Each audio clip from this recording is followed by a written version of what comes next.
नमस्कार, आप देख रहे हैं एग्जाम टूर। आपसे बता दें, मेरे साथ शिवनंदन भारती सर है और हमेशा से अभ्यर्थी के लिए आवाज बनते हैं किसी भी प्रकार का कोई समस्या हो। आप देखे होइएगा, कल रात ही से नोटिस वायरल हो रहा है ईओयू का और सभी लोग उस नोटिस को पढ़ लिए होंगे, समझ लिए होंगे। सर से जानेंगे, चूंकि वकील है और विद्यार्थी के लिए हमेशा कदम से कदम मिला के चलते हैं, विद्यार्थियों के साथ चलते हैं।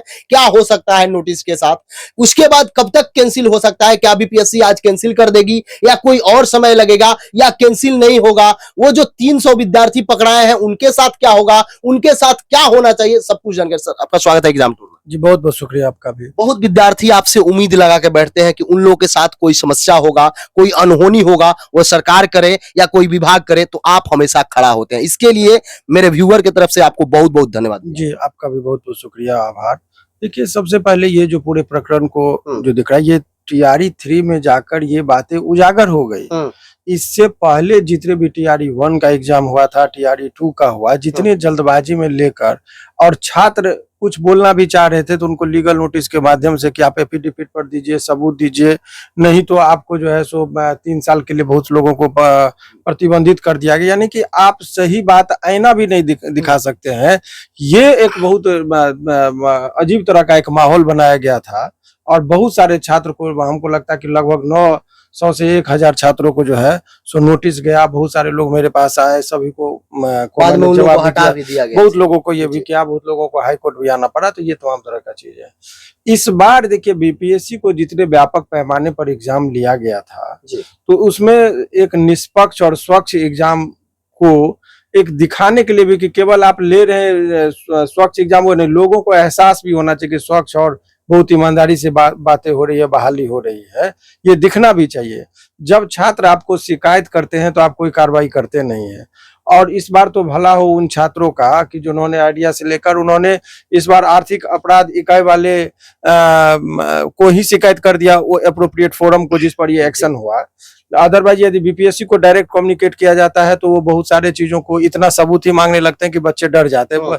उनको उनके बात पर यकीन करते हुए आगे का अनुसंधान करने के बजाय उन्हीं को कटघरे में खड़ा कर देते हैं बीपीएससी। ये एक गलत परंपरा चल रही है, नंबर 1। अब रही बात कि क्या ये एग्जाम को रद्द होना चाहिए, तो जो प्रेस विज्ञप्ति जारी की गई है आर्थिक अपराध इकाई के द्वारा, जो अभी सर्कुलेट हो रहा है, यदि वो प्रेस विज्ञप्ति की आधिकारिक पुष्टि मैं अपने नहीं कर रहा हूँ, यदि वो बातें हैं तो उसके आधार पर निश्चित तौर पर ये एग्जाम को पूरे, केवल इस चरण की बात नहीं है, पूरे जो है एग्जाम को कैंसिल करना चाहिए। क्योंकि इस बार जो टीआरई 3 की जो एग्जाम की बातें की जा रही है, ये सिस्टम को, अब कोई जरूरी है कि हजारीबाग में से बच्चों को आप पकड़े, कहीं और सेंटर बनाया हो, क्योंकि पूरे हिंदुस्तान में कहीं कहीं वो जा सकता है, इतना बड़ा सरगना है इन लोगों का। एक तो ये है। तो ऐसे परिस्थिति में ये एग्जाम को, मुझे लगता है, मुझे ऐसा लग रहा है कि बीपीएससी भी ऐसे परिस्थिति में ज्यादा रिस्क नहीं लेगी और वो एग्जाम को कैंसिल कर देगी। इसलिए कि छात्रों को यदि विश्वास और भरोसा जीतना है तो उनको मजबूरी है कि ये कर दे। यदि वो नहीं करती है तो निश्चित तौर पर बीपीएससी पर बहुत सारे लोग उंगली उठाएंगे कि कहीं ना कहीं जो है इतने सबूत मिल जाने के बाद, यदि वो गलत है, यदि एग्जाम कैंसिल नहीं करे, इसका मतलब क्वेश्चन पेपर लीक नहीं हुआ, और जब लीक नहीं हुआ तो फिर वो 300 छात्र जो गए हैं अभी जेल में, तो वो निर्दोष है। फिर तो निर्दोष लोगों को आप कैसे भेजे? इसीलिए मुझे नहीं लग रहा है कि वो इतना बड़ा रिस्क लेंगे। और जिस हिसाब से अभी आप लोगों के द्वारा ही खबर चल रही है कि मीटिंग चल रही है बीपीएससी में, तो मुझे लगता है कि शाम तक में कोई खबर सकारात्मक आ जाए और इससे ये मुझे लग रहा है कि उम्मीद बनती है कि वो एग्जाम को कैंसिल कर सकते हैं। एक बात बताइए, आप बहुत दिनों से देख रहे हैं, जब भी एग्जाम होता है बिहार में या अन्य कहीं भी स्टेट में, तो प्रश्न पत्र वायरल हो जाते हैं, आउट हो जाते हैं, जिससे आम तबके के जो बच्चे हैं, कमजोर वर्ग के जो बच्चे हैं, जो दबे कुचले वर्ग के बच्चे हैं या कहीं बाहर में रह के पढ़ते हैं, जिनके पास पैसा नहीं है, कोई दिक्कत है, उनका हक मार लिया जाता है। क्या ये 300 जो बच्चे पकड़े गए हैं उनसे कल्याण हो जाएगा?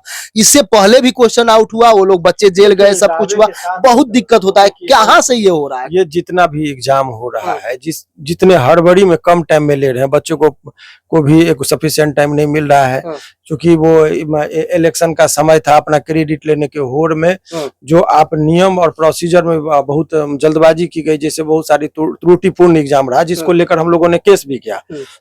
हालांकि जो बीपीएससी टीआरई 1 में जो हम लोगों ने केस किया था तो बहुत मशक्कत के बाद अब सुनवाई होने लगी है। उस केस के भी इसी के माध्यम से आप लोगों को अवगत करा दें कि उस केस में बहुत सारे छात्रों का केस जो मैंने हम लोगों ने बैच में किया था, ग्रुप बना के, तो उसमें बीपीएससी शिक्षक भर्ती में हजारों छात्रों को सफलता दिलाने के बाद ऑफिसर अकेडमी फिर से आ चुका है शिक्षक भर्ती 4.0 में। हमारे सभी बैचेज ऑनलाइन में लॉन्च कर दिए गए हैं। 1 to 5 के लिए, 6 to 8 के लिए सभी विषय, 9-10 के लिए सभी विषय और 11-12 के सभी विषय थ्योरी क्लासेस के सीरीज के साथ पूर्णता मिल रहा है हमारे एप्लीकेशन पे। ज्यादा जानकारी के लिए नीचे दिए गए नंबर पर संपर्क करें। और शिक्षक भर्ती मतलब द ऑफिसर्स अकेडमी। बहुत बहुत धन्यवाद। सुनवाई भी हो गई है। अब 4 सप्ताह का समय लिया है आयोग के, हम जवाब देंगे अपना, चूंकि 21 पॉइंट पर हम लोगों ने उनको रखा है। तो वो जिसमें 1 सप्ताह बीत गया, तो 3 सप्ताह के बाद वो जवाब क्या देती है उसके बाद भी हम लोग देखेंगे।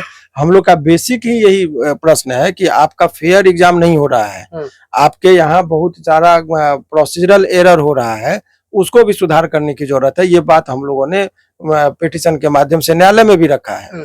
अभी जो पूरे प्रकरण है, इतने व्यापक पैमाने पर एग्जाम आप ले रहे हैं, तो इतना कट ऑफ जाने का क्या मतलब है? क्योंकि आपके पास छात्र का तो ये घटना चाहिए, तो कहीं ना कहीं जो क्वेश्चन आउट का जो व्यवस्था चल रहा है, सेटिंग इधर उधर बैकडोर से घुसाने का, वो जब तक पूरी तरीके से निष्पक्षता से नहीं किया जाएगा, तो ऐसे ही छात्र भटकते रहेंगे। वैकेंसी आती रहेगी, 1 नहीं 10 नहीं 1000 वैकेंसी आ जाए, लेकिन छात्र जो है उसको जो है जिसके पास जुगाड़ नहीं है, पैसा नहीं है, वो यूं ही इसी तरीके से रोड पे भटकता रह जाएगा। जो 300 विद्यार्थी को जेल भेज दिया गया है, जैसा कि आप बता रहे हैं, उन पर कौन कौन सा धारा लगा गया है, कितना समय वो रह सकता है? सवाल है कि 468, 467, 420, 120 भी इत्यादि आईपीसी की धाराओं के अंतर्गत मुकदमा दर्ज होता है ऐसे प्रकरण में। आपको बता दें कि इस सब में जो कोई अभी जो टेक्निकल बात है, उनके तरफ से तो यही दलील दिया जाएगा जो बच्चा है उसका बेल का। तो भाई एक चीज आप समझिए, ठीक है वो गलत किया है, इसमें कहीं कोई दोहराई नहीं है, वो लोगों को सजा भी मिलनी चाहिए, इसमें भी कहीं दोहराई नहीं है। लेकिन कभी कभी बच्चा ट्रैप हो जाता है। बेरोजगारी का मार ये है, इस कदर है कि उसको कोई प्रलोभित किया कि चलो वहां पर तुमको दोगे क्वेश्चन मिल जा रहा है। अभी भले ही लोग उनकी आलोचना करे, लेकिन एक फैक्ट है, वास्तविक चीज ये है कि किसी को पता चलेगा कि वो क्वेश्चन जो आने वाला है, वो क्वेश्चन आपको हजारीबाग में मिल रहा है, तो हम करें हजार, उसको कहेगा रेगिस्तान में मिल रहा है, तो नंगे पांव चला जाएगा लोग इस तपती धूप में। क्योंकि बेरोजगारी का दर्द जो है ना, अन्य चीजों को क्या अपेक्षा कई ज्यादा कठिन वाला ये होता है। जाएगा तो भुगतेगा, तो अब भोगा स्वाभाविक है, लेकिन इसके लिए जिम्मेदार वो विद्यार्थी से ज्यादा आयोग है कि आप इतने बड़े सिस्टम को चला रहे हैं और आपके यहाँ से क्वेश्चन कैसे आउट होता है, ये फॉल्ट कैसे हो रहा है, और आपके फॉल्ट के वजह से कैसे बच्चे, निर्दोष बच्चे, हम निर्दोष इसलिए कर रहे हैं कि मासूम, निर्दोष टर्म तो मैं नहीं यूज कर सकता हूँ, मासूम जो है लोग उसमें ट्रैप हो जा रहा है गाय भैंस बकरी की तरह। 300 आज के इतिहास में देखिएगा, एक केस में 300 लोगों को कस्टडी आज तक मुझे नहीं लग रहा है कि हुआ है। इतना बड़ा लगभग 300 लोगों को कस्टडी हुआ है। अब रही बात बेल के लिए, तो उनके तरफ से तो यही दलील दिया जाएगा कि ये क्राइम हुआ ही नहीं, वो तो तैयारी ही कर रहे थे, एग्जाम में बैठते तब पूरा कंप्लीट होता है, ऐसा माने दलील कोर्ट के अंदर दिया जाता है। तो उनका एक पहलू है, उन लोग को बेल तो मिल जाता है। देखेंगे कि दूसरे के बदला में बैठता तो उन लोग को भी 1 महीना 2 महीना में बेल मिल जाता है, जो अनेकों लोगों को हुआ है, वो अलग व्यवस्था है। आपको सिस्टम को टाइट करना होगा, व्यक्ति को आप टाइट नहीं कर सकते। सिस्टम को टाइट, अभी जैसे शराबबंदी में क्या हुआ, आप शराब बंदी है फिर भी लोग पी रहा है, तो सिस्टम आपका टाइट नहीं है। तो आपको चूंकि सिस्टम टाइट नहीं कीजिएगा, तो लोगों को जहां मौका मिलेगा नौकरी के लिए, वो हर आदमी ब्रेक करना चाहेगा, आपके सिद्धांत को तोड़ना चाहेगा। इसीलिए ये सारी संपूर्ण एब्सोल्यूट लायबिलिटी जो है आयोग और प्रशासन पे होता है कि आपका क्वेश्चन कहीं लीक ना हो। और उसमें ये एक तो ये हो गया, दूसरी तरफ जिम्मेदारी, इतना बड़ा कानून बन रहा है, लोकसभा में पेश हो रहा है एग्जामिनेशन बिल, उसका कोई असर नहीं दिख रहा। देखिए, शराबबंदी से ज्यादा कठिन कानून तो कोई बना ही नहीं अभी के, लेकिन क्या है उसका नतीजा, जब तक लोग स्वतः उस चीज को स्वीकार नहीं करेंगे, तब तक वो मास लेवल पर, तब तक जो है सो वो चीज आपको नहीं दिखेगा। तो ये सब जो बेरोजगारी का सरकार को सृजन करना चाहिए, नौकरी का, रोजगार का, तभी जाके ये होगा। जिस हिसाब से आबादी है और बेरोजगारी का दंश जो लोग झेल रहे हैं, मेधावी छात्र यूं ही रोड पर भटकते हैं, पैसे वाले जाके सेटिंग करके नौकरी ले रहे हैं, कमोबेश हर विभाग की यही स्थिति होती जा रही है।